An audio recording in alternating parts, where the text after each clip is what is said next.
Senhoras, senhores, jovens, queridos irmãos no ideal espírita, abençoe-nos Jesus, o amigo incondicional das nossas vidas. Afinal, o terceiro milênio chegou. As profecias de tragédia, de destruição do orbe terrestre, obviamente não se consumaram. Adentramo-nos pelo século XXI, carregando o valioso tesouro das conquistas da ciência e da tecnologia, que alargaram os horizontes do cosmo, ensejando-nos uma visão global do universo. Graças ao telescópio Hubble, temos a oportunidade de ver o nascimento de galáxias e o desaparecimento de outras, absorvidas pelos buracos negros. Concomitantemente, a ciência aliada à tecnologia penetrou as micropartículas e demonstrou que a realidade da vida é a energia. As ciências médicas alargaram a longevidade do ser humano na face do planeta. As microcirurgias, a intervenção de natureza cirúrgica através dos computadores e outras admiráveis conquistas da ciência ensejam-nos uma visão otimista do planeta terrestre, rico de comodidade para alguns, desenhando possibilidades de ventura para uma larga fatia da sociedade. A engenharia, a agricultura lograram transformar pântanos em jardins, desertos em pomares. E o homem moderno, deslumbrado com essa contribuição, avança estoicamente na direção do futuro, com a alma irisada de perspectivas felizes e assinalada de grandes dores. Porque o século XX legou-nos também as enfermidades degenerativas que não conseguiram ser debeladas pela ciência médica. Ensejou-nos a violência, a agressividade urbana, o despautério do próprio ser. E ao lado de todos esses fatores negativos, o transtorno da afetividade, conhecido como depressão. Estabeleceu-se que o século XX poderia ter sido denominado século da depressão.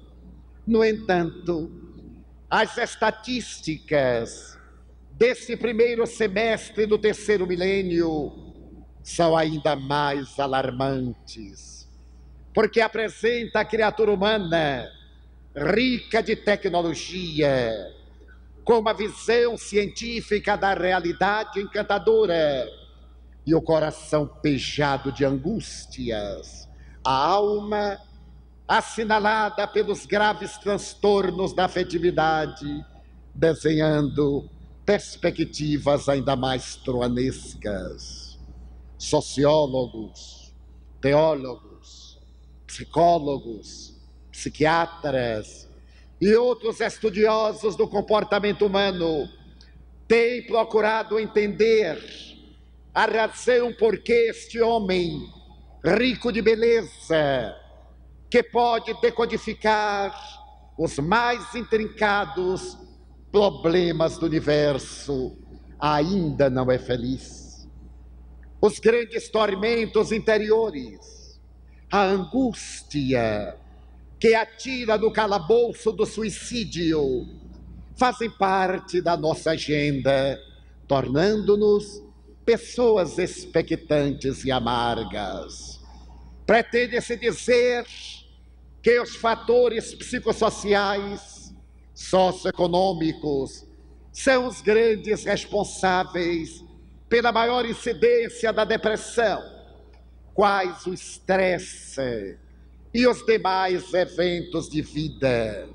No entanto, na historiografia da medicina, se fizermos uma análise do transtorno depressivo e remontarmos às civilizações mais recuadas, iremos constatar que até onde possamos procurar o ser humano, ele apresentou a síndrome da melancolia.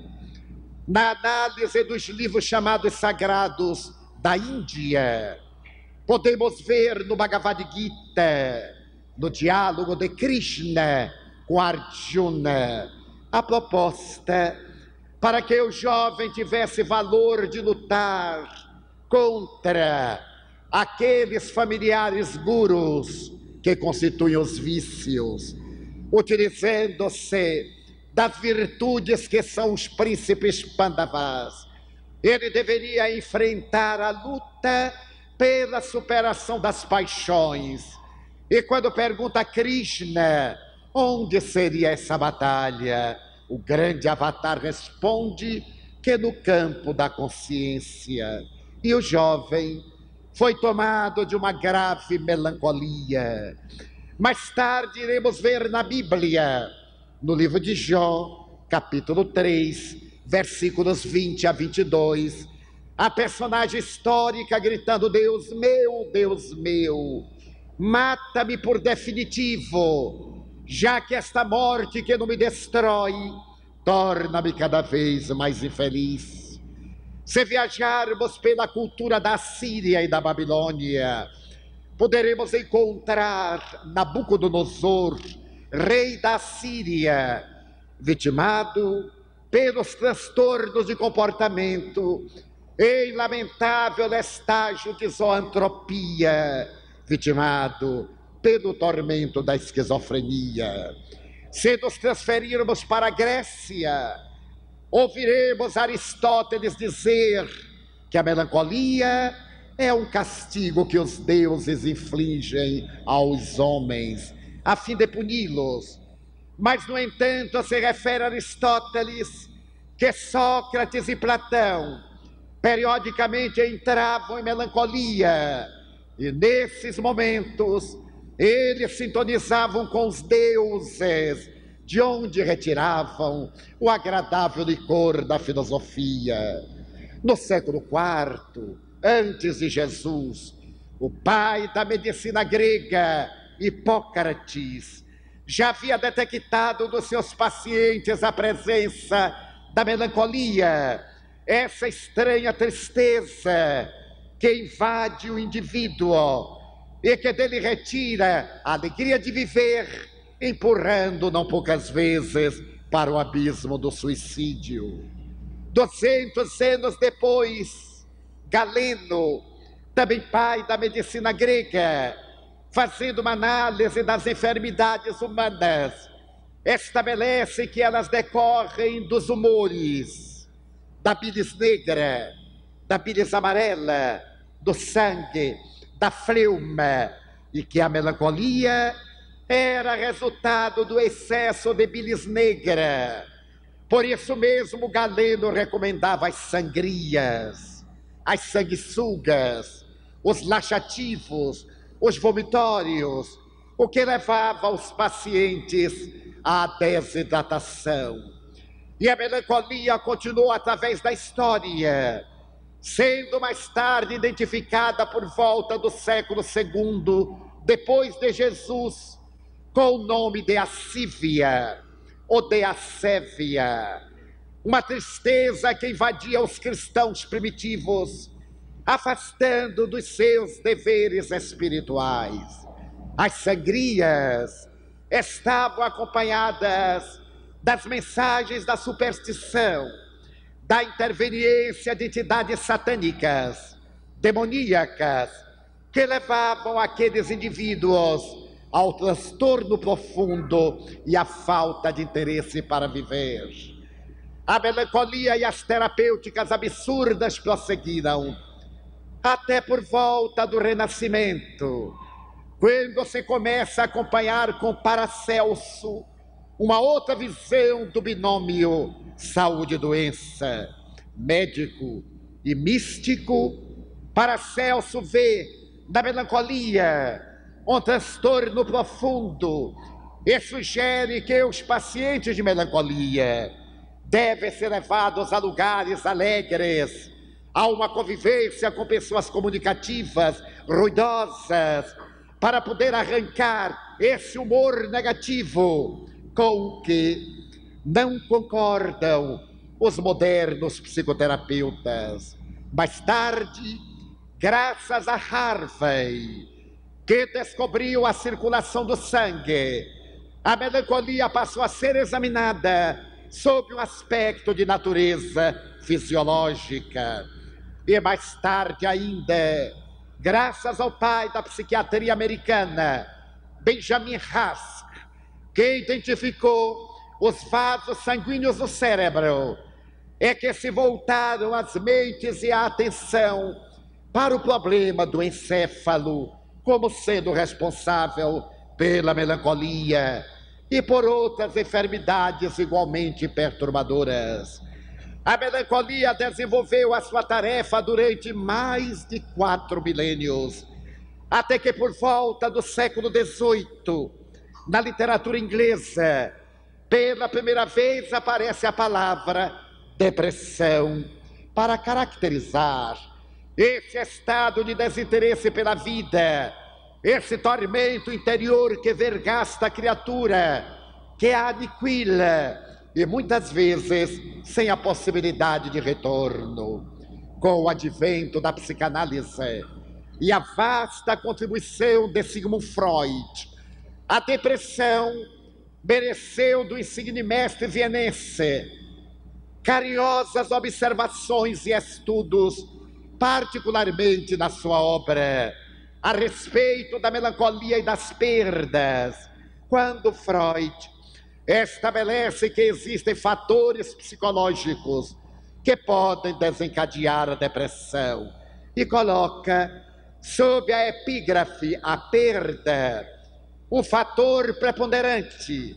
A perda para Freud era a morte de uma pessoa querida, mas também, por extensão, a perda do emprego, a perda de um relacionamento, a perda de um objeto, a perda de uma amizade, fazendo que o indivíduo introjetasse angústia e ali criando na área da afetividade um transtorno de natureza depressiva. Devemos, no entanto, a Paul Mobius a classificação dos fatores que desencadeiam a melancolia, a depressão.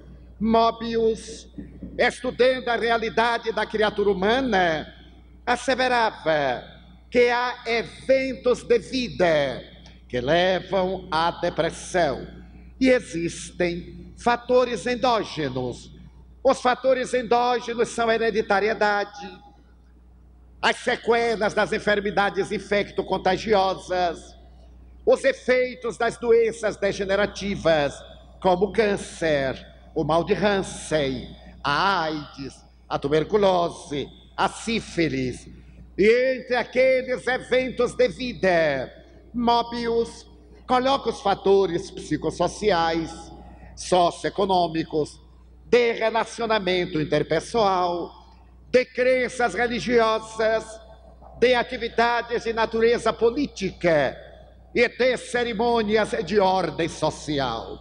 Foi, no entanto, no começo do século XX, que o admirável psiquiatra alemão, fazendo uma análise de profundidade do problema da depressão, estabeleceu que essa tristeza que nos invade e que nos aniquila pode permanecer apenas como sendo a melancolia, a depressão, que ele chamava unipolar. Mas, invariavelmente, depois de determinado período, esse transtorno pode levar o paciente a alucinações. Alucinações visuais, alucinações auditivas, alucinações imaginativas. Ele crê em acontecimentos que não tiveram ocorrência, passa a vivenciá-los, narra-os, como se tivesse experimentado, porque ele está sob ação de distúrbios de natureza eletroquímica nas sinapses cerebrais. E apresentada a depressão unipolar, a tristeza, quando o indivíduo tem essas alucinações, ele faz um quadro de depressão bipolar, com uma gravidade extrema, porque tanto pode matar, como invariavelmente suicida-se. A imprensa internacional, há menos de um mês, apresentou uma tragédia no Texas, nos Estados Unidos, quando uma mãe pegou os 4 filhos e pôs-se a matá-los sistematicamente. Desde o maior, de quase 7 anos, que ela afogou na banheira, em estado de aparente tranquilidade, até o mais recém-nascido, já que ela havia feito um quadro de depressão pós-partum, e estando em tratamento terapêutico, não pôde evitar essa alucinação bipolar, matando os filhos sem nenhuma emoção, porque o indivíduo portador da depressão bipolar perde o contato com a realidade, a imaginação destrava-se e ele concebe, naquele estado de transtorno de comportamento, coisas absurdas. Após haver assassinado os filhos, ela própria telefonou à polícia, narrou a tragédia. Logo depois, telefonou ao marido e contou que havia praticado, sem apresentar na sensibilidade emocional qualquer estado de arrependimento ou de justificação. Emílio Kraepelin, esse notável psiquiatra alemão, estabeleceu que nesse quadro a pessoa começa a ter delírios, acredita-se missionário, envolve-se em conceitos absurdos de profetismo, o portador de uma força física que é capaz de deter um trem. Há menos de um mês, na cidade de Hamburgo, na Alemanha, contactei com um jovem que estava saindo de uma crise de depressão bipolar e que estava tetraplégico, porque da sua alucinação ele sentiu que podia deter uma locomotiva. E quando um trem partiu da estação e foi adquirindo velocidade, ele saltou entre os trilhos para fazer que o trem se detivesse. Foi atirado a uma longa distância e está agora tetraplégico, movendo apenas as pálpebras e com muita dificuldade a boca. Essa terrível depressão é responsável por casos patológicos muito graves. Quantas calúnias o depressivo bipolar coloca como realidade. Quantas vezes ele diz que cometeu um crime, estando na fase da alucinação bipolar. E a depressão continua ceifando vidas.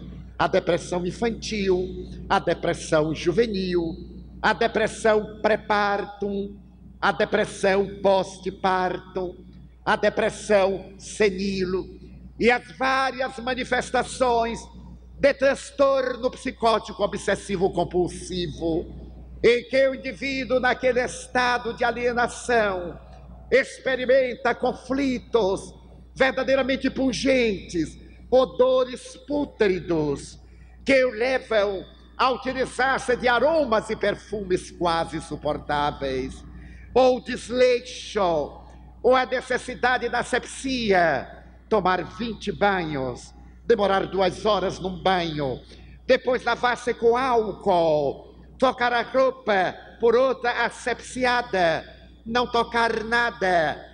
Nos clássicos dos transtornos obsessivos compulsivos ficou célebre Howard Hughes, o grande diretor cinematográfico americano, que construiu o avião para transporte de tropas militares maior do mundo. Ele fez um quadro de obsessão compulsiva. Saiu dos Estados Unidos, foi morar em Manágua, a capital da Nicarágua. Alugou todo um piso superior, asepsiado, e vivia dentro de uma bolha especialmente criada para ele, a fim de evitar qualquer contágio. Um célebre cantor pop periodicamente sai à rua com máscaras, experimenta determinadas atitudes esquisitas que estão muito bem classificadas nos transtornos obsessivos compulsivos. A depressão visita-nos a todos nós. Todos nós temos períodos depressivos, de tristeza, de melancolia, que são perfeitamente normais. Em nosso fenômeno de normalidade, temos uma curva ascendente e outra descendente. Quando, no entanto, esse período nos leva a uma sudorese abundante, a transtorno de sono, a ansiedade, a inquietação, a fatores fóbicos, já não estamos em um fenômeno natural de equilíbrio do sistema nervoso central. Estamos fazendo uma depressão que logo mais tomará conta de nossa vida. Mas, felizmente, a ciência médica, desde 1880, com as experiências de Jean-Martin Charcot, da Universidade de La Salpêtrière, ao ser detectado o subconsciente, mais tarde o inconsciente freudiano, posteriormente o inconsciente individual, o coletivo de Carl Gustav Jung, a ciência médica começou a examinar em maior profundidade o cérebro humano, e os e os fisioneurologistas perceberam que a nossa câmara cerebral é mais do que um órgão, é a maior glândula do nosso sistema endócrino. Até o ano de 1940, mais ou menos, os neurofisiologistas acreditavam que nós possuíamos cerca de 5 bilhões de células nervosas ou neurônios. Essas células especiais são as únicas que não se fazem substituídas. As células convencionais têm uma duração em média de 30 dias, e cada vez que uma morre, outra toma de lugar. As células nervosas, nós nascemos com elas, e à medida que elas morrem, não sendo substituídas, nós temos a tendência inevitável ao envelhecimento, à perda de memória, aos problemas da senectude. Naquela época, na década de 40, dizia-se que nós possuíamos 5 bilhões de neurônios cerebrais. E como eles estão sempre a morrer, uma pessoa de 40 anos já era uma pessoa velha. E muita gente acreditava nisso. Dizia que não conseguia aprender mais nada, que quando lia não fixava e apresentava desinteresse pela vida. Eu ainda me recordo de pessoas que, ao se aposentarem, se transformavam em carga social. Os homens colocavam um boné ridículo, começavam a jogar dama e gamão, e as mulheres iam tricotear, inúteis. Felizmente, a partir dos anos 50, com o advento dos microscópios eletrônicos, os cientistas constataram que nós possuíamos aproximadamente 50 bilhões de neurônios. E por mais que os nossos neurônios morressem, nós teríamos células nervosas para as neurotransmissões, para o nosso equilíbrio. E naturalmente a velhice recuou para os 55, 60 anos. Também se descobriu que da mesma forma que acontece com o olho, com o ouvido, com o pulmão, com o rim, quando um deles enferma, o outro substitui. Os neurônios, quando são direcionados pela mente, aqueles que morrem não fazem falta, porque os sobreviventes realizam uma expansão e no seu axônio, numa parte central que é a cauda, ele desenvolve verdadeiras ramificações, que em grego se chamam dendrites, árvores, e essas intercomunicações substituem aqueles que desapareceram. No entanto, nos anos 70, os neurofisiologistas descobriram que nós possuíamos aproximadamente 70 bilhões de neurônios e que podia morrer neurônio à vontade. A pessoa começava a ficar velha depois dos 65 anos. A longevidade se prolongou e a vida se tornou mais factível. Mas na década de 90 do último século, os neurofisiologistas estabeleceram que nós possuímos entre 75 bilhões e 100 bilhões de neurônios, sendo que os homens possuímos alguns bilhões de neurônios mais do que as mulheres. Para nada. Não descobriram para quê. É uma reserva para quando nós formos pessoas psi, ali estão depositados, e a nossa vida passou a ser muito mais apetecida. Hoje uma pessoa de 70 anos é imensamente simpática. Eu tenho razões para dizer, quando nós olhamos essas coisinhas de 18 anos, de 40, eu olho uma pessoa de 40 anos e digo, meu Deus, pobrezinho do bebê, tem 40 anos. Pode haver nada mais extraordinário do que uma mulher madura, 60 anos, 65, maravilhosa, no seu esplendor. Que Deus me perdoe. Então, é que nós aprendemos a viver e se estabeleceu que a velhice não é biológica. Velho é aquele que velho se considera.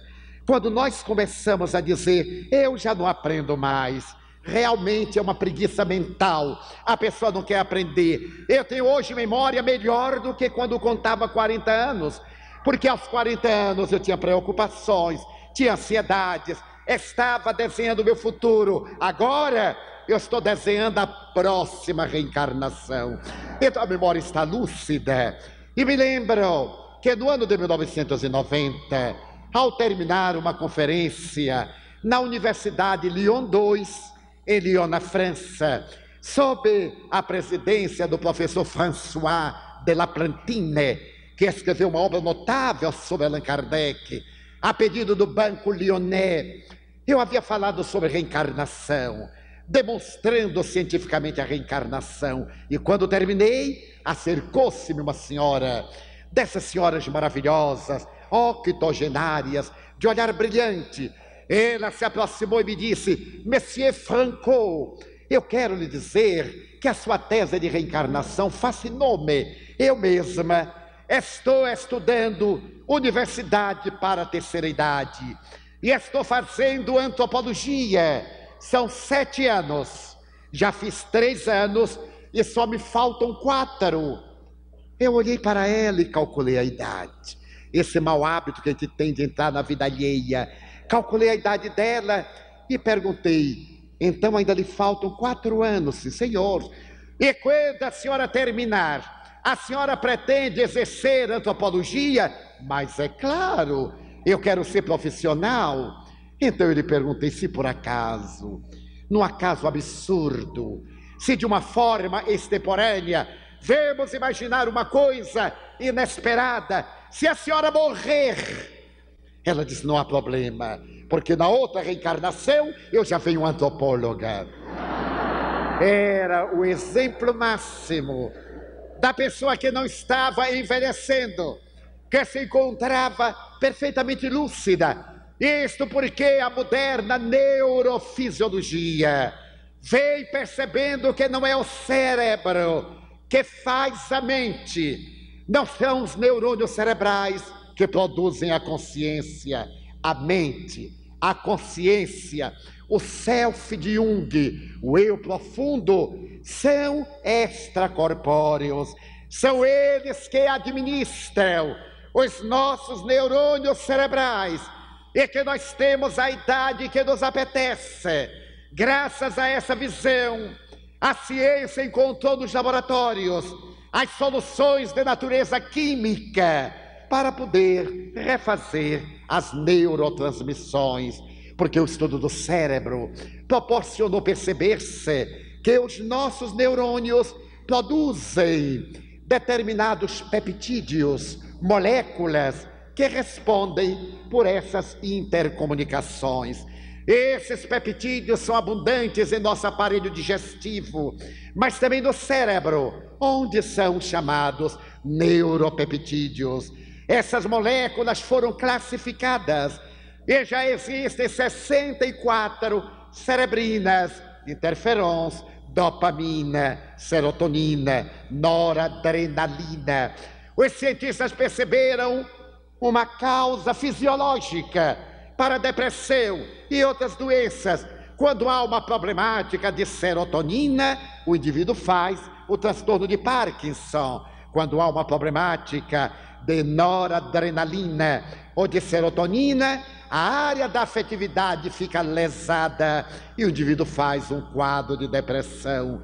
Os cientistas perceberam que são substâncias químicas produzidas pelo cérebro e através dos laboratórios conseguiram apresentar substâncias equivalentes que tomadas envolvem o neurônio, enganam ao cérebro, permitindo as neurocomunicações. O Prozac, por exemplo, o lítio e toda uma série de substâncias que preenchem a carência produzida pelo nosso cérebro. E graças a isso, a terapêutica psiquiátrica veio oferecendo aos que têm transtorno de afetividade possibilidades dantes, inimagináveis de recuperação.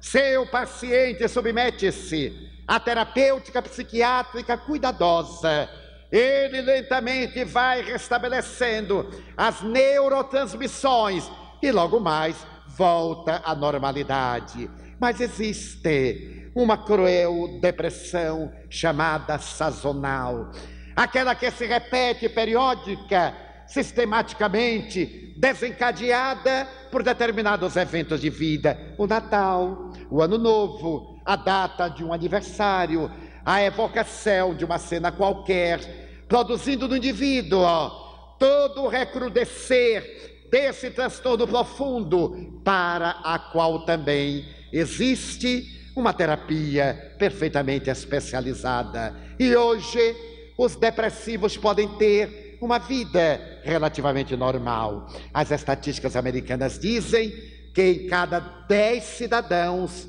6 são depressivos. E que os outros 4 não deem muitas gargalhadas, não. Eles vão chegar lá. É questão de tempo.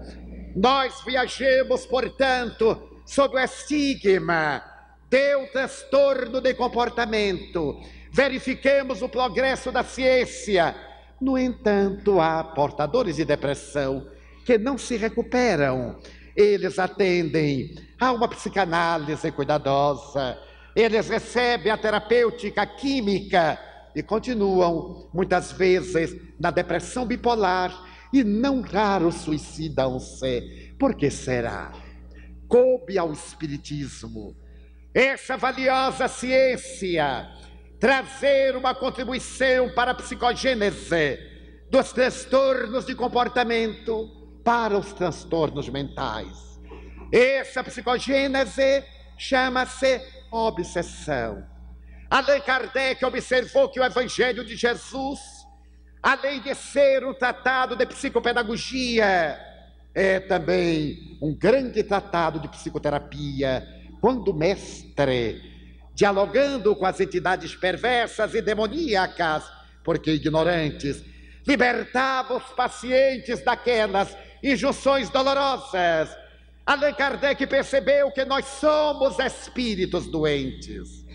As doenças se nos alojam, porque nós somos portadores de transtornos, temos desequilíbrios em nós, e é graças a esses transtornos que as enfermidades se apresentam, porque a vida é única, mas as nossas existências corporais são inúmeras. Transferimos de uma reencarnação para outra o patrimônio de conquistas, mas também o patrimônio de débitos. Aqueles a quem magoamos, aqueles a quem traímos, aqueles a quem defraudamos, se não tiveram nobreza de perceber a nossa miséria e indigência e perdoar-nos, eles reaparecem e vêm fazer justiça com as próprias mãos, produzindo um fenômeno simbiótico de afinidade. Onde está o devedor, aí estará o cobrador. E nesse processo, mente a mente, através de ressonâncias vibratórias, estabelecem-se os transtornos de natureza obsessiva, na feição de depressão ou de esquizofrenia. Allan Kardec estabeleceu que a depressão, com o nome de loucura, periodicamente invade a Terra.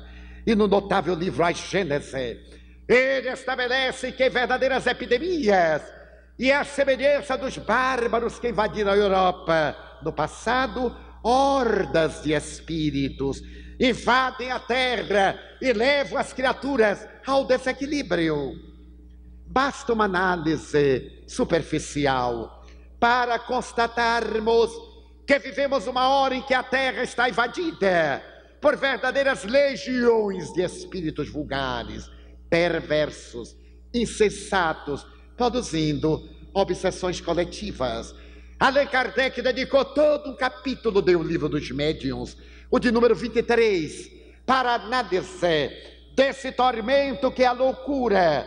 E teve a ocasião de dizer que nem toda loucura é loucura. Muitas vezes, na psicopatogênese da loucura, há um fenômeno obsessivo, mas que nem toda obsessão é apenas obsessão. Muitas vezes a obsessão demorada faz transtorno cerebral e o indivíduo adentra-se pelos desvãos da loucura. No último capítulo do Evangelho segundo o Espiritismo, Allan Kardec apresenta que uma obsessão prolongada desarticula os neurônios cerebrais e instala-se a loucura. Estamos diante de um grande desafio de natureza psíquica, de natureza mediúnica, de natureza espiritual. Coube à ciência espírita penetrar a sua sonda no psiquismo da pessoa atormentada e descobrir que ali está alguém endividado perante os códigos soberanos da vida, perante a própria e a consciência de alguém a quem malsinou.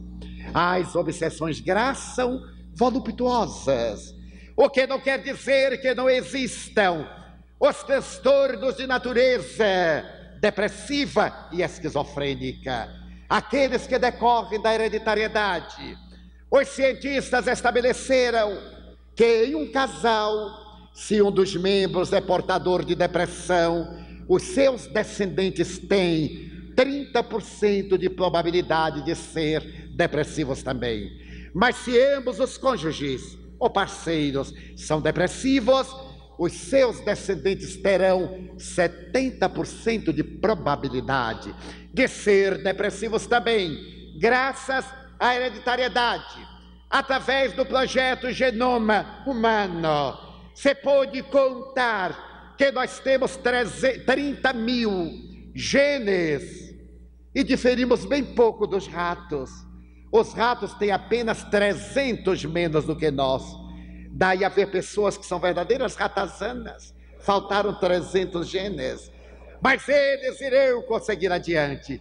E que basta um gene apresentar uma deficiência molecular e nós temos desenhado o nosso futuro.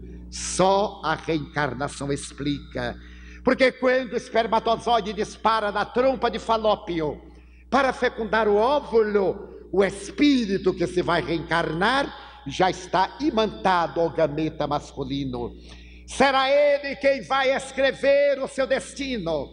Se ele traz a consciência de culpa, se ele está localizado em um passado de vergonha, no momento da fecundação, o seu perispírito, o chamado corpo astral, o modelo organizador biológico dos parapsicólogos, imprime no gene e oportunamente aquilo vai desencadear o câncer, o transtorno mental, o Alzheimer, outro qualquer suplício de autopurificação da criatura humana.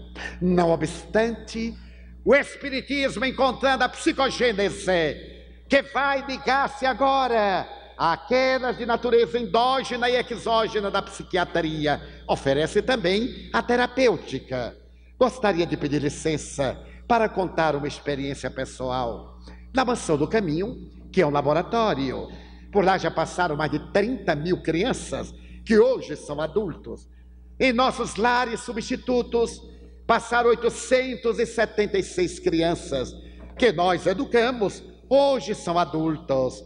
Já nos deram mais de 300 netos e 16 bisnetos. Palavra pesada, mas já nos deram. Nós temos ali um laboratório de vidas.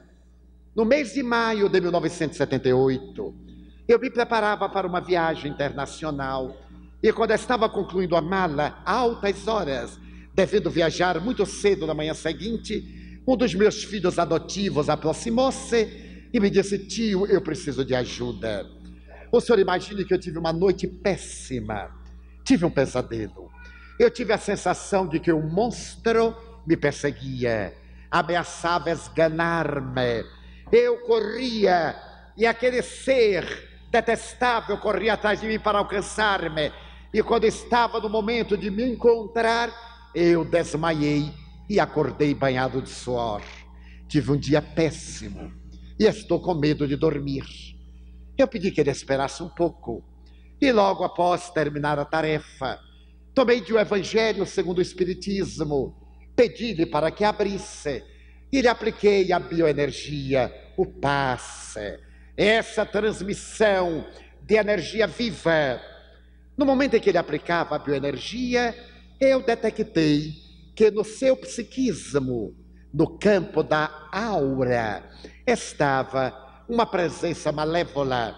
E percebi que se tratava de um espírito cruel, porque ele me disse: eu vou matá-lo. Ele me matou e agora é a oportunidade da minha vingança.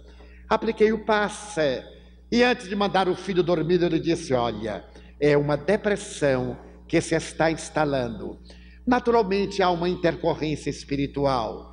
Procure seu irmão Edilton, um outro filho nosso que é médico, para que ele lhe oriente clinicamente, se necessário, leve-o ao psiquiatra. Porque os espíritas não estamos em postura diferente da ciência, marchamos ao lado da ciência, respeitamos-la. E se você necessitar de terapia, ele vai lhe levar ao psiquiatra. Mas procure distrair-se, procure fazer um esforço físico para transpirar. Ore, dê-lhe as recomendações que se faziam necessárias.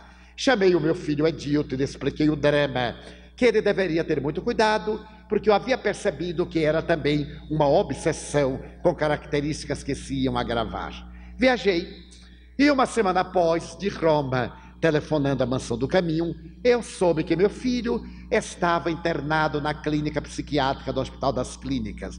Estava recebendo a terapêutica da época, ano de 78, alguns barbitúricos especiais. E à medida em que os dias se foram passando, sempre que eu telefonava, eu tinha uma notícia mais afligente. Ele estava pior e, por fim, um mês após, ele estava fazendo sonoterapia, porque o seu transtorno viajou para a depressão bipolar. Ele começou a ter impulsos de suicídio e foi necessário ficar amarrado na cama e fazer-se sonoterapia. Preocupei-me, e quando retornei 45 dias após, meu filho continuava com um quadro desesperador. O psiquiatra recomendou que eu não fosse visitá-lo, porque ele estava adormecido e a visita não seria saudável. A Mansão do Caminho é o departamento de assistência social do Centro Espírita Caminho da Redenção, que fundamos em 1947 com um grupo de companheiros abnegados. Nós temos todas as atividades típicas da doutrina espírita. Para quem não é espírita, permita-me dizer que essas atividades são doutrinárias, seminários, simpósios, conferências, diálogos, cursos, estudos da evangelização infanto-juvenil, todas as atividades de propaganda, de consolação, atendimento fraterno, aplicação da bioenergia, e temos as sessões práticas, também chamadas mediúnicas. Essas sessões estão divididas em 2 grupos. Aquela para atender as pessoas cuja mediunidade aflora e necessitam de orientação. Primeiro, a pessoa deve ser informada de o que é o espiritismo, fazer um curso para depois educar a mediunidade. É um grave risco a pessoa participar de atividades mediúnicas sem saber de que se trata. É o mesmo que entrar num gabinete de química sem conhecer as fórmulas e ficar brincando com aqueles líquidos transparentes, pensando que é água e pode ser ácido sulfúrico. E temos uma outra reunião, que é a chamada de desobsessão. A primeira nós chamamos de desenvolvimento, educação da mediunidade, educação do fluxo nervoso, educação dos hábitos. A outra é terapêutica, para atender a problemas especiais que dizem respeito a envolvimento com os espíritos perversos e com as várias enfermidades físicas, emocionais, psíquicas. Era dia de reunião mediúnica de desobsessão. E como eu faço parte, a nossa reunião é dividida em 2 etapas. Às 19h30 nos encontramos, fazemos leituras, alguns diálogos, e às 20 horas passemos a parte experimental. Diminuímos um pouco as luzes, é feita a oração de abertura. A reunião mediúnica é constituída de um diretor, que nós chamamos psicoterapeuta espiritual ou doutrinador, de médiuns, de pessoas frias mediunicamente, de colaboradores para atividades de passes, constituindo uma equipe harmônica, que deve ser em pequeno número, de pessoas que se conheçam, que se estimem, que se respeitem, para que haja uma perfeita sintonia psíquica. E logo após a oração, eu fui instrumento de uma comunicação. As nossas reuniões são todas gravadas, para depois nós estudarmos, porque nós somos espíritas, mas não somos ingênuos. Nós temos crença na imortalidade da alma, mas não aceitamos quaisquer devaneios nervosos, de natureza supersticiosa, em absoluto. O Espiritismo é a doutrina da razão, da lógica, do bom senso, do fato. Nós gravamos, quando vem alguma informação, esperamos que aconteça, e avaliamos periodicamente, para não sermos vítima de embuste ou não enganarmos aos demais. Eu entrei em transe e veio uma comunicação que depois eu ouvi na gravação. A comunicação dizia em síntese o seguinte: estamos na noite de 31 de dezembro de 1899. Eu resido no Vale do Paraíba, na cidade X, perto da Serra da Mantiqueira, no estado de São Paulo. Eu sou homem proprietário de uma vasta gleba de terras. Estou cansado, sou casado, tenho um filho. Meu filho está entre 15 e 16 anos. Naquela noite especial, eu estava com uma estafa muito grande e pedi à minha mulher que me desse um chá relaxante para dormir. E a infame colocou um sonífero. Quando eu tomei o chá, eu dormi pesadamente. E depois acordei estertorado, agônico, e ao abrir os olhos, eu vi meu filho sobre mim, com os joelhos prendendo meus braços, um travesseiro de plumas sobre minha boca e nariz, e a minha mulher me segurava as pernas e ambos gritavam: morre, miserável, tu deves morrer, és sovina, nós iremos ver nos livros de ti, não haverá vestígio, não vão ficar marcas, morre.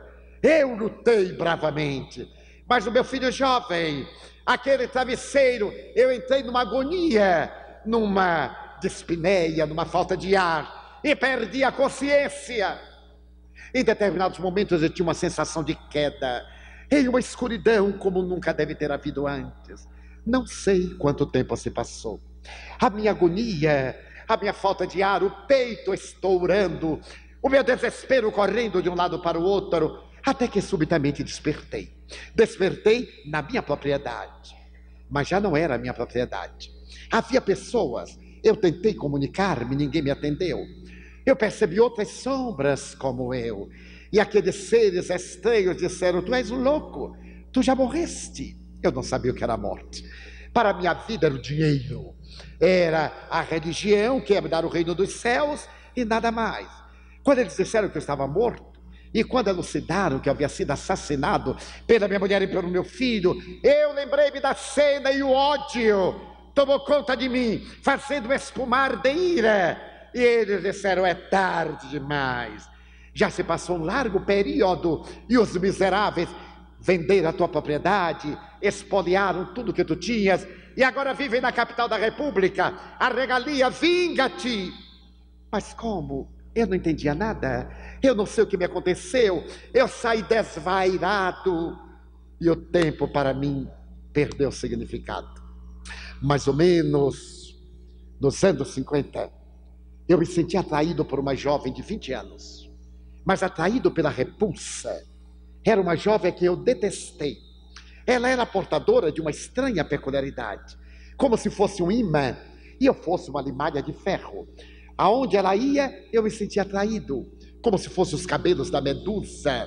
Eu a odiava e sentia por ela náusea, mas não sabia por quê. Fiquei tão imantado que passei a acompanhá-la aos momentos íntimos, ao banheiro, ao repouso. E certo dia, quando ela se deitou e adormeceu e saiu do corpo, eu descobri que era minha mulher. Era minha mulher agora, metamorfoseada. Eu não sabia porque ela estava daquela forma. Eu avancei para estrangulá-la. Ela me reconheceu e voltou correndo ao corpo. Eu percebi que poderia me vingar. E aqueles companheiros disseram: ela está reencarnada. Os miseráveis também voltam. Eles têm que pagar. Mata! Tu deves vingar-te. Eu fiquei à espreita. E a partir dali não a deixei mais dormir. Toda vez que ela ia entorpecendo, eu aparecia na sua memória e a sua consciência de culpa fazia retroceder ao tempo, ao pavor. Ela foi defiando, entristeceu, eu me fui apossando da sua mente e ela foi atirada no manicômio judiciário como esquizofrênica. Ali então, depois de vários anos, um outro psicopata violentou-a. Ela concebeu. O miserável do filho foi jogado fora, não sei o que aconteceu. E eu percebi que naquele conúbio entre o esquizofrênico e ela, eu sentia estranhas e peculiares sensações, porque estava imantado. Comecei a explorar-lhe a debilidade orgânica e ela está para morrer, vou matá-la. Foi quando, no mês de maio, eu senti a mesma coisa por esse infame. Eu nunca havia tido ideia desse infeliz. Senti-me atraído. Como eu já conhecia a história, dei-me conta que deveria ser o meu filho. E quando ele adormeceu e saiu do corpo, eu apareci com toda a ira para estrangulá-lo, para vingar-me. O miserável recuou, fugiu, mas eu fiquei à espreita. Agora eu vou atirá-lo no quarto piso da clínica. Vou matá-los. Seria essa a história. Ao doutrinador cabe uma psicoterapia, um diálogo ameno, com muita ternura, porque o espírito é infeliz. E o nosso psicoterapeuta lhe disse: meu irmão, você tem toda a razão. Você é perverso porque foi vítima. Talvez eu fizesse o mesmo. É provável que eu agisse da mesma forma. Mas eu quero lhe dizer que já se passaram 78 anos. Você dá-se conta de quanto você é infeliz? 78 anos de sofrimento. Não acha que você agora merece ser feliz? E ele perguntou: e como eu seria feliz? Perdoando ou nunca? Eu prefiro a desgraça ao perdão. Mas olhe bem, o que é que você pretende? Pretendo matá-los. E se Deus não deixar? Não sei quem é Deus. Vai saber. Você, por exemplo, está aqui porque a misericórdia divina trouxe-o. Não, eu vim porque quis. Muito bem. Então tente ir-se. Saia, é livre. Pode ir-se. Não irei porque não quero. Pois pense na probabilidade de você ser feliz. Lembre-se que ninguém fica devendo à consciência cósmica. Eles pagarão. A divindade tem códigos. Não é necessário que você cobre. Vamos dizer que você os mate. E depois, eles continuarão a viver. E você, qual será a sua meta? Totalmente perderá o objetivo da sua vida. Dê-se uma chance. Naturalmente eu desejo que o nosso filho fique bom. E que essa estranha se recupere. Mas eu desejo também que você fique bom. Para nós você é um ser. Não é uma figura de ficção, é um ser real. Nós queremos ajudá-lo. E falou-lhe com tanta ternura que o espírito começou a pensar diferente. E o doutrinador lhe disse: não lhe peço que resolva agora. Não há pressa. Fique aqui durante uma semana em nossa casa. Observe-nos. Esse rapaz não é nosso filho carnal. Nós o recebemos e não conhecemos a história. Somente Divaldo é quem sabe. Medite conosco, veja quanto é bom ser bom. Em nossa casa, nós estamos realizando uma experiência muito curiosa. Aqui não se dá negativa. Seja qual for o problema, nós temos meios para ajudar. O espírito chasquinou. Então vocês aqui nunca negam nada? Nunca. E quando vocês não têm? Claro que nós sempre temos. Sempre temos uma boa palavra. Sempre temos uma oração. Sempre temos a solidariedade. É que nós temos o hábito de negar por comodidade ou por egoísmo. Aqui é proibido dar a negativa. Ele disse: muito bem, então eu ficarei. Mas eu continuarei indo ao manicômio e continuarei indo à clínica. Quando eu terminei de ouvir a gravação, fiquei realmente estupidificado.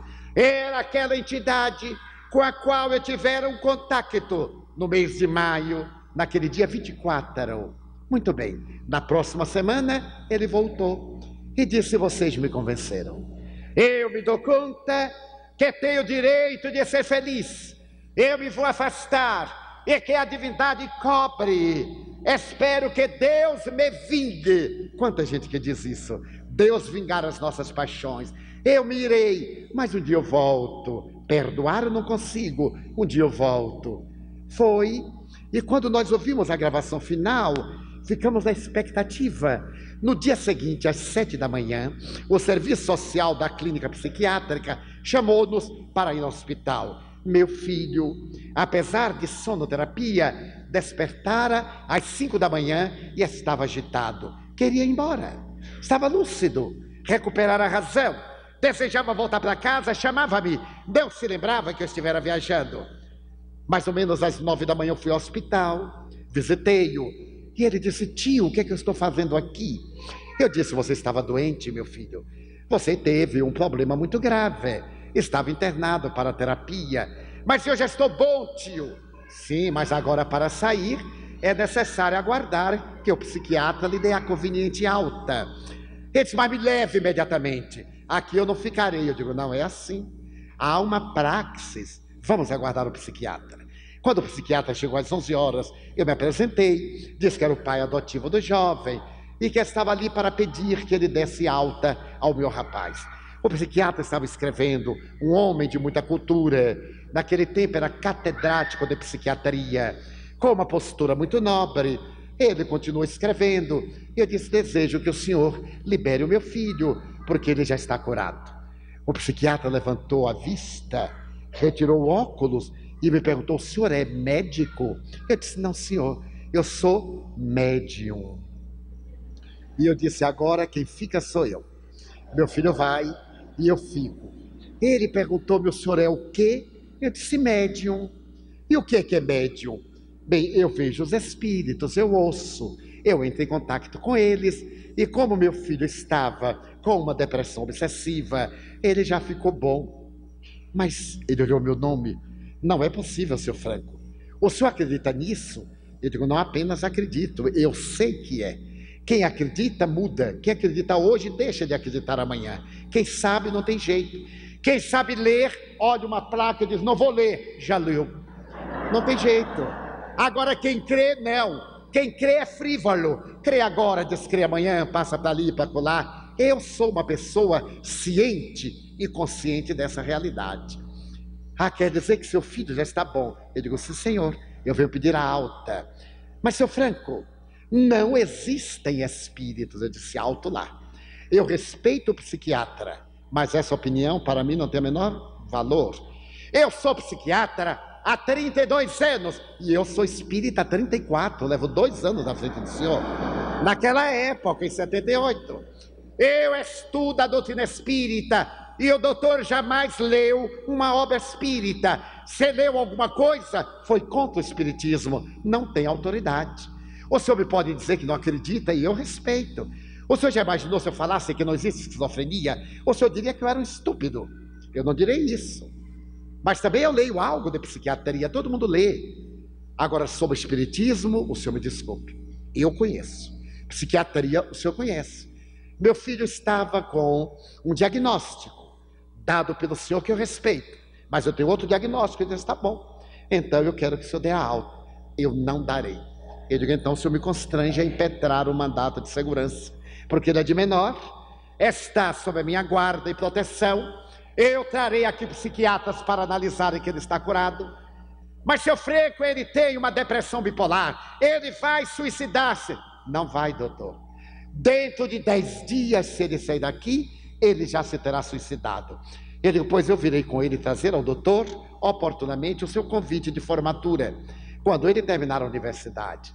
Pois se ele não se suicidar dentro de 10 dias, eu rasgo o meu diploma, coloco no prato e como. Eu depois, o senhor pode botar um pouquinho de alfafa para mudar o paladar. Porque ele não vai suicidar-se. Ele então rabiscou e disse, o senhor é responsável. Eu disse, sim, senhor.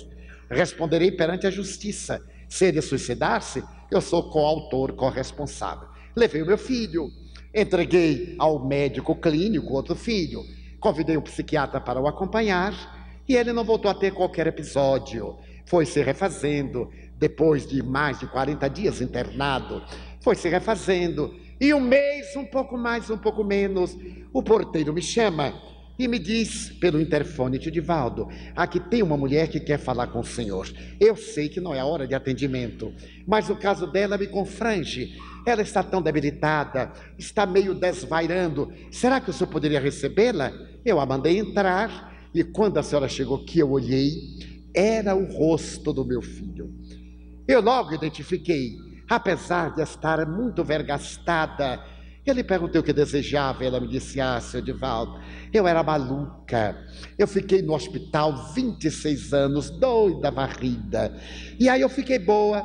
Um dia eu acordei boa e fiquei lá no pátio, até que alguém notou que eu estava boa. Aí a enfermeira disse, você está parecendo que está boa. Eu disse, estou boa. Então falar com o médico. O médico disse, olha, você está boa, estou boa, então vai embora. Aí eu fui embora. Quando eu estava para sair, uma enfermeira disse, procure seu filho. Você teve um filho aqui há 15, 16, 17 anos e foi internado num lar de crianças da cidade.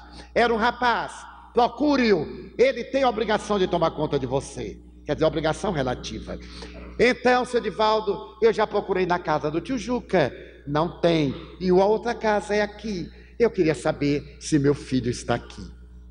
Eu perguntei, como é o nome dele? Ai, seu Divaldo, eu não sei se tem nome. Eu estou dizendo que eu estava doida, varrida no hospital. Minha filha, e como é que eu vou identificar? Eu não sei. Quantos anos teria seu filho? Entre 15 e 18 anos. Pois bem, já está na hora do almoço. Vem almoçar conosco. Não, senhor, uma pessoa muito humilde. Eu digo, olha aqui, quem entrar come.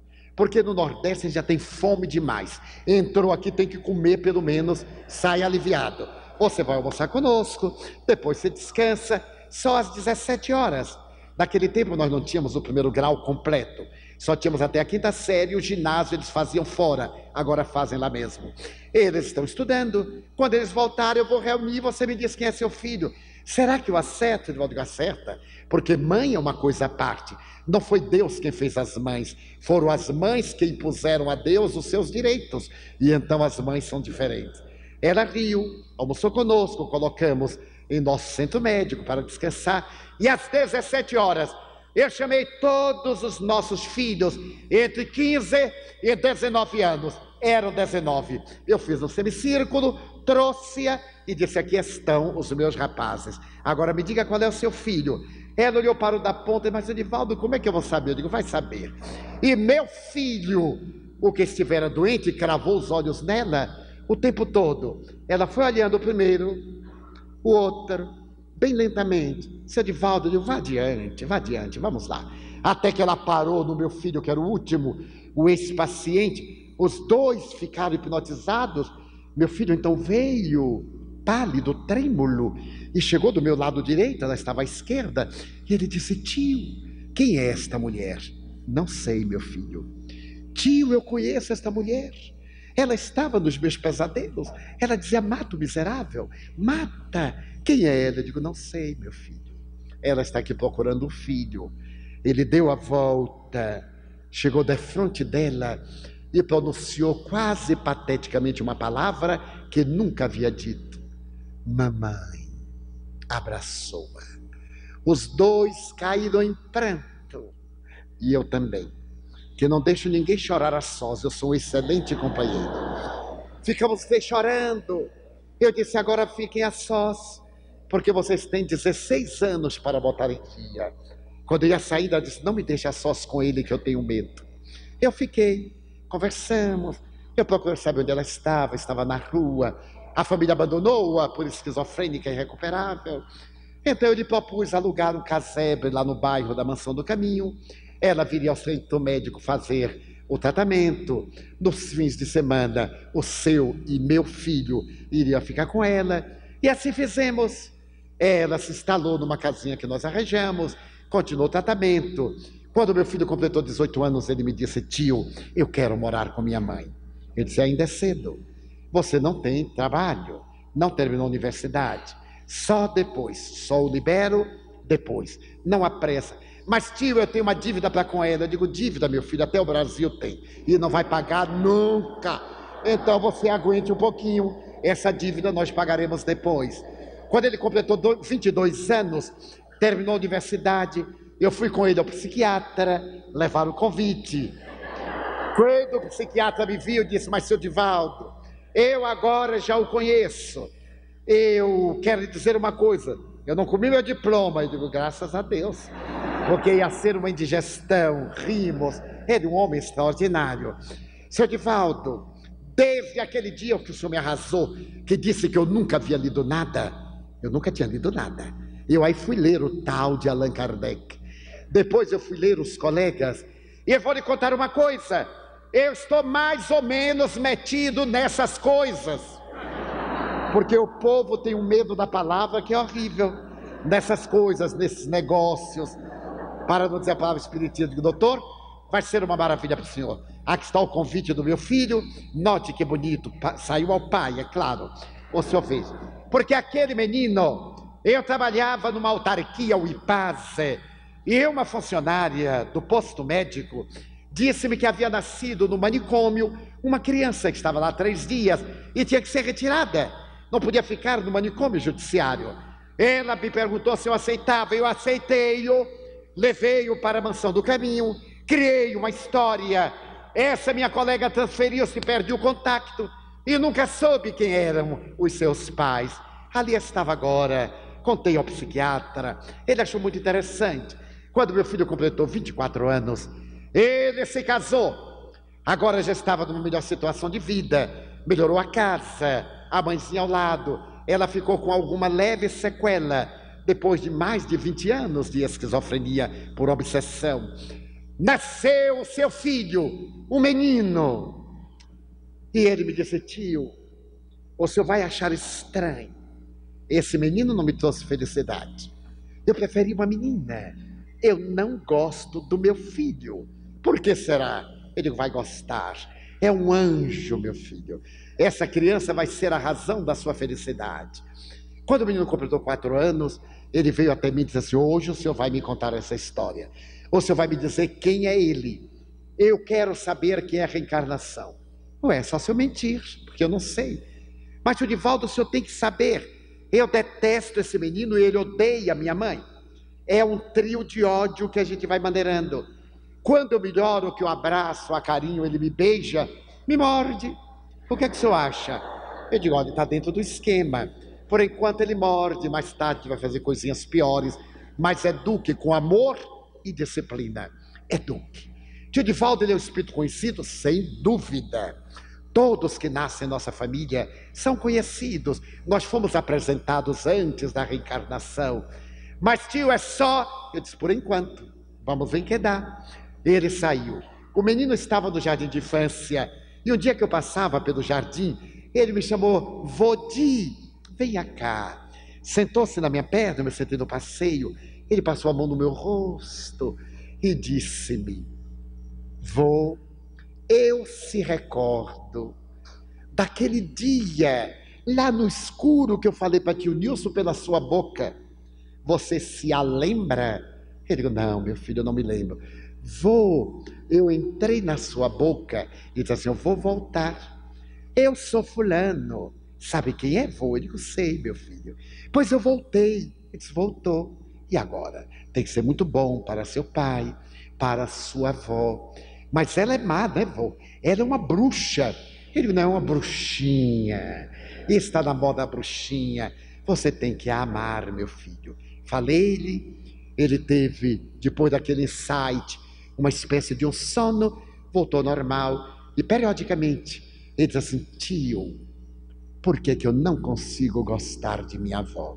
São as leis, meu filho. Ame-a e nunca mais. Meu filho teve qualquer episódio depressivo. Já se passaram 23 anos. Ele está agora um homem de 39 para 40 anos. O meu neto é um menino de quase 16 anos. Já está com uma visão diferente. Doutrinamo-lo através da evangelização infanto-juvenil. Participou da nossa juventude. Agora está no grupo intermediário e não apresenta mais as síndromes do ódio, da perturbação. Porque a doutrina espírita é o maior tratado de psicoterapia de que a humanidade tem notícia. Ela irá contribuir largamente para os transtornos depressivos e de outra gênese, através da lucidez da criatura, do despertar para a prece, para os atos de caridade, as boas leituras, para que o indivíduo se esforce. É possível sarar a depressão, libertar-se da obsessão, é claro, pela renovação da criatura humana. Vivemos essa herança e não deveremos legá-la à posteridade. Os espíritos informam que este século será o século da beleza, da religião, será o século da arte. Nós estamos muito bem aquinhoados de ciência e de tecnologia. Iremos aplicar quando a Terra estará se transformando de mundo de provas e expiações em mundo de regeneração. Desenha-se uma madrugada de luzes. É necessário que nós viajemos para dentro e procuremos lapidar as nossas arestas, mudemos de atitude perante a vida, superemos o pessimismo, coloquemos sol, beleza, amor. Nós já tentamos a guerra, quantas vezes? O ódio, a traição. Esse é o momento de tentar a terapia do amor. Demos-nos então as mãos. E apesar da violência urbana, apesar da indignidade social e governamental no mundo, apesar dos disparates, digamos: meu Deus, eu não irei engrossar as fileiras dos que blasfemam. Eu quero dizer-te que eu amo a vida, que para mim é bela e é consentida. Muito obrigado, Senhor, pelo que me deste e pelo que me dás. Muito obrigado pelo ar, pelo pão, pela paz. Muito obrigado pela beleza que os meus olhos veem no altar da natureza. Olhos que fitam o céu, a terra e o mar, que acompanham a ave ligeira que corre fagueira pelo céu de anil e se detém na terra verde, salpicada de flores em tonalidades mil. Muito obrigado, Senhor, porque eu posso ver meu amor, mas diante da minha visão eu detecto os cegos que andam na escuridão, que tropeçam na multidão, que choram na solidão, que caminham nesse estado de abandono. Por eles eu oro e a ti eu imploro comiseração, porque eu sei que depois desta lida, na outra vida eles também enxergarão. Muito obrigado pelos ouvidos meus, que me foram dados por Deus, ouvidos que ouvem o tamborilar da chuva no telheiro, a melodia dos ventos nos ramos do almeiro, as lágrimas que vertem pelos olhos do mundo inteiro, ouvidos que ouvem a música do povo que desce do morro na praça a cantar, a melodia dos imortais que a gente ouve uma vez e não esquece nunca mais, a voz melodiosa canora, melancólica do boiadeiro e a dor que geme e que chora no coração do mundo inteiro. Pela minha faculdade de ouvir, pelos surdos eu te quero pedir, porque eu sei que depois desta prova, na vida nova, eles voltarão a ouvir. Obrigado pela minha voz, mas também pela sua voz, pela voz que canta, que alfabetiza, que ilumina, que trauteia uma canção, pela voz que o teu nome profere com sentida emoção. Diante da minha melodia, eu quero rogar pelos que sofrem de afasia, os que não cantam de noite, os que não falam de dia. Oro por eles, porque eu sei que depois desta dor, do teu reino de amor, eles cantarão. Obrigado pelas minhas mãos, mas também pelas mãos que aram, que semeiam, que agasalham, mãos dos adeuses, mãos de ternura que libertam da amargura, mãos de caridade, de solidariedade, mãos que apertam mãos, mãos de poesias, de sinfonias, de cirurgias, de psicografias, pelas mãos que atendem a velhice, a dor, o desamor, pelas mãos que no seio embalam o corpo de um filho alheio, sem receio, e pelos pés que me levam a andar sem reclamar. Muito obrigado, Senhor, porque eu posso bailar diante do meu corpo perfeito. Eu te quero louvar, porque eu vejo na terra aleijados, infelizes, marcados, amputados, deformados, desesperados, que não podem caminhar. Eu oro por eles. Eu sei que depois desta expiação, na outra reencarnação, eles também caminharão. Obrigado por fim pelo meu lar. É tão maravilhoso ter um lar.